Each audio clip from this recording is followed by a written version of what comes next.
સોમનાથના વિશ્વ પ્રસિદ્ધ ભાલકા તીર્થ ખાતે ભગવાન શ્રી કૃષ્ણને ચાંદીનો કલાત્મક મુગટ અર્પણ કરવામાં આવ્યો।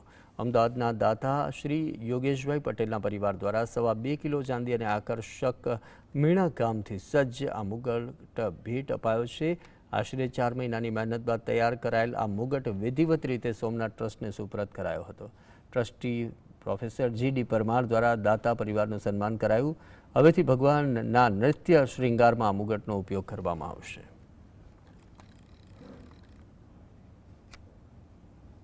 ભગવાનને આજ મુગટ અર્પણ કર્યો એ અમારા માટે સદભાગ્યની વાત છે।